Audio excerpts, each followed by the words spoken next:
Sveiki gyvi, mano brangiausiai žiūrovai. Eteryje 4. Europos socialinio fondo žinių laida. Malonu, kad ir vėl mus įsijungėte, o mes štai ką jums parodysim. Ar jūs mylite tėvynę? Nesvarbu, kaip atsakėte į šį klausimą, nes sužinoję, o galbūt ir sudalyvavę projekte Kuriame Respubliką, tikrai išbudinsite jumise slypinti pilietiškumą.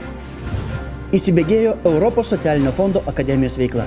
Jaunimas mokosi ir tobulėja, o gruodžio pradžioje visi laukiami kalėdinė popietėje, kur susivienyje darys gerą darbą. Lietuva laimėjo dar vieną dvynių projektą. Šį kartą vyksime į Makedoniją.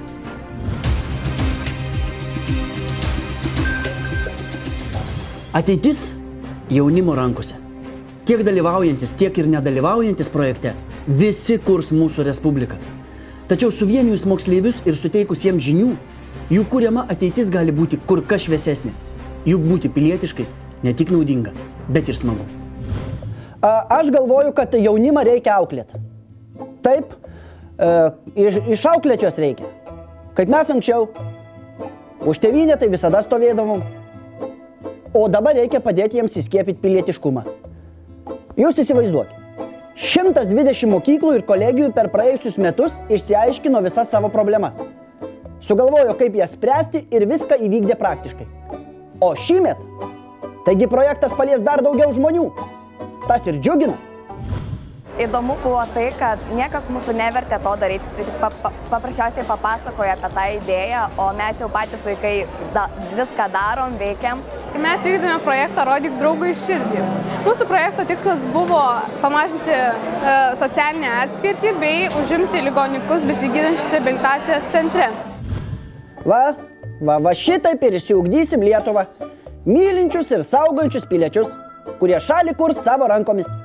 Beje, dabar tyrimai rodo, kad pilietiškai aktyviausi Lietuvoje mokiniai ir mokytojai. Taip. Ir nebereikalo. Taigi mes tam Europos socialinio fondo projektus ir įgyvendinam.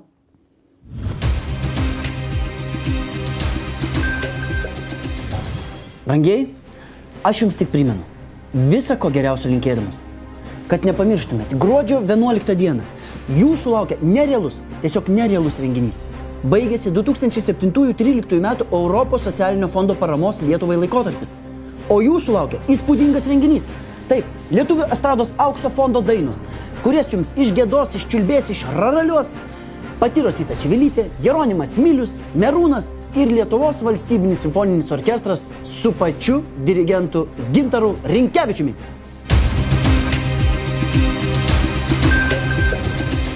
Brangieji, jūs nepatikėsite. Lietuva vėl laimėjo. Taip, laimėjo dar vieną dvynių projektą.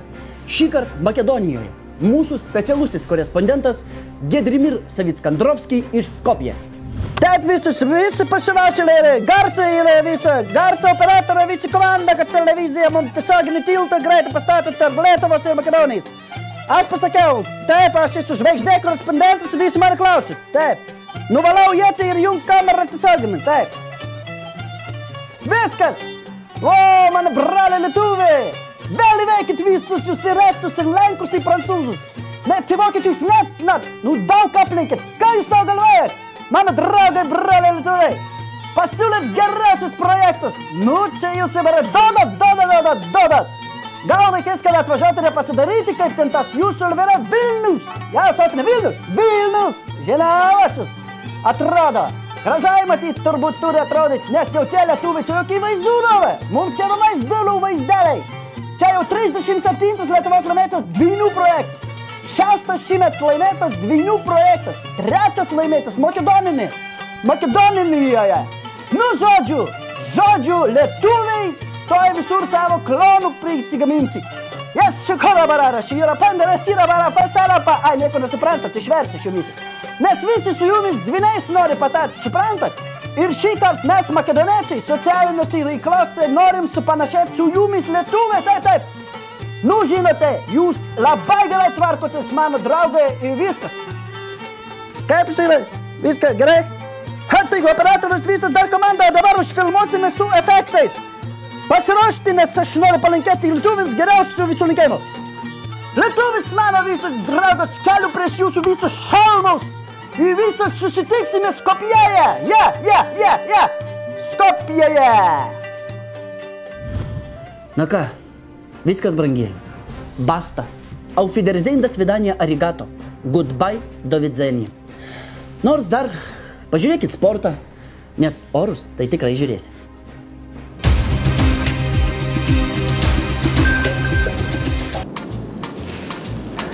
Sveiki. Tokiu sportu užsiema tik patys geriausi. Patys drąsiausi kaip aš. Pasakau, reikia prisijaukinti vėją. O tam, kad prisijaukinti vėją, reikia, aišku, mokytis. Va kaip tik Europos socialinio fondo akademija... Oi, palaukit, biškai, baiginėja savo pirmąjį semestrą. O ten hebra mokėsi tai iš pačių pačiausių. Ir Lija Laurso, Vytauto Rumšo ir Tomo Ramanausko. Su jais tai visko, ne tik skraidyt gali išmokti. Aš vakai... Atsiprašau, biškai, gerai. Aha. Kai nusileisiu, tai tiesiai į kalėdinę popietę. Čia gruodžio 6 bus. Pirmą kartą akademijos istorijoje visi susivienys ir darys gerą darbą.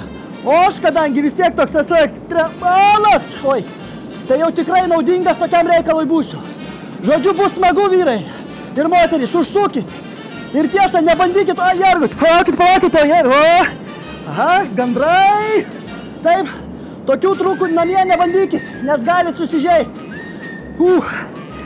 Taip, kur tas taškas nusileisti? Jergutėlė, vieni kryžiai.